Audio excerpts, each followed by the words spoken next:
आज जैसा भी बताया गया कि माननीय प्रधानमंत्री जी की अध्यक्षता में कैबिनेट ने एक आत्मनिर्भर भारत रोजगार योजना को मंजूरी दी है। मित्रों, हम जिस मंत्रालय में हैं, सामान्यतः लोग कहते हैं कि पूरे एक साल में नौकरियों के अवसर कम हो रहे हैं, खत्म हो रहे हैं। पर हमने इस महामारी को कैसे पॉजिटिव बदला जाए, इसके हिसाब से काम किया है। कोविड-19 महामारी के परिप्रेक्ष्य में इस समय आत्मनिर्भर भारत योजना एक तरफ एक नए रोजगार सृजन की ओर आवश्यक प्रोत्साहन दे रही है, वहीं दूसरी तरफ हमने सीधे उद्योगों के रूप में उनको वित्तीय सहायता भी पहुंचाने का काम किया है।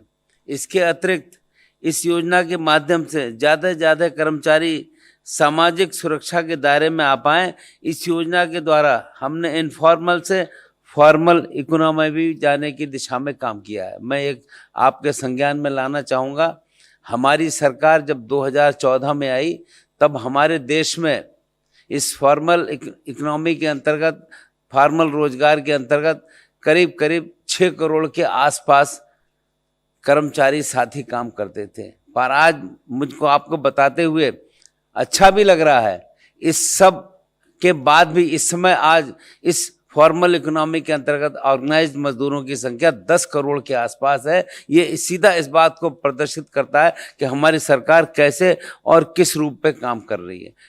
इस योजना के तहत हमने उन कर्मचारियों को चुना है जिनका मासिक वेतन 15,000 रुपये से कम है, और योजना के माध्यम से हम एक गरीब कल्याण के प्रति अपनी प्रतिबद्धता भी बताने का काम करते हैं।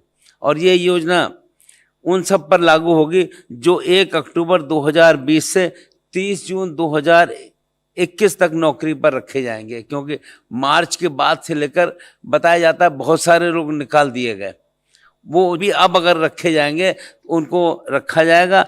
और इसमें एक खास बात यह है, इनका 24% अंश यानी 12 नियोक्ता का और 12 श्रमिक का, ये सारा का सारा EPF अंशदान देगी। और ये उन सब कर्मचारी में होगा जिस संस्थान में 1000 तक कर्मचारी कार्यरत हैं।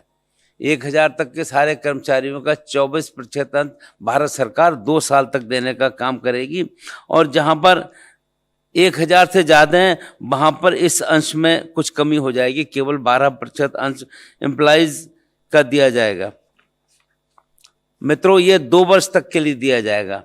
सरकार कोविड के दौरान जिन लोगों की नौकरियां छूटी हैं उनके प्रति बहुत ही संवेदनशील है, और हमारा मानना है कि जिनकी नौकरी छूट गई है उन सबको हम पुनः नौकरी पर देने की बात कर रहे हैं, और नौकरी के लिए कोई उन्हें समस्या ना आए, क्योंकि हमारे पास लोग आते हैं और जब हम उनसे कहते हैं तो समझ में आता है। इसमें एक और भी हमने डायरेक्शन दिया है कि जिस संस्थान में 50 कर्मचारी तक हैं वहाँ कम से कम 2 अगर नए लोगों को नौकरी मिलती है तो उनको इस रूप में सहायता मिलेगी, और जहाँ पर 50 से अधिक हैं वहाँ कम से कम 5 साथियों को नौकरी देने का काम करना होगा। इस योजना के अंतर्गत हमने अंदाजा लगाया है करीब 22,810 करोड़ रुपए खर्च होगा। मित्रों, इस प्रकार आपकी जानकारी में है कि इससे पहले भी एक हमने स्कीम चालू की थी 2016 से 2019 के बीच में, रोजगार सृजन के लिए प्रोत्साहन स्कीम, वो उसको लाभ मिला और उसमें 12% अंश केंद्र सरकार द्वारा दिया जाता था। पर अब हम जो आज इस बार जो योजना दे रहे हैं वो 24 का 24% अंश केंद्र सरकार देने का काम करेगी।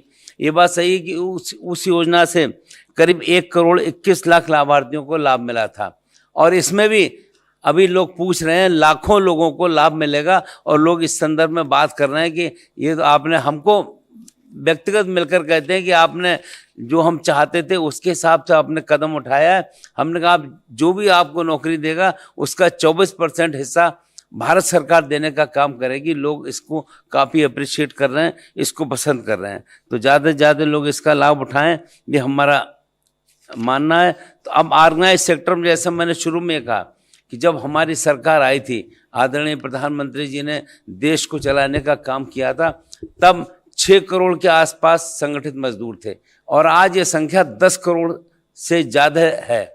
तो इसका मतलब 4 करोड़ संगठित क्षेत्र में मजदूरों की संख्या बढ़ी है। हम इतना ही कह सकते हैं कि हमारी जवाबदेही मजदूरों के प्रति पूरी है और गरीब मजदूर के प्रति और ज़्यादा है। उसके हिसाब से हम काम कर रहे हैं और वास्तव में 15,000 से कम वेतन पाने वाले श्रमिकों को टेक होम सैलरी भी अब बढ़ेगी और इकोनॉमी में भी डिमांड जनरेट होगी। मेरा मानना यह है कि वास्तव में इसका लोग उठा रहे हैं लाभ और उसके हिसाब से हम काम कर रहे हैं।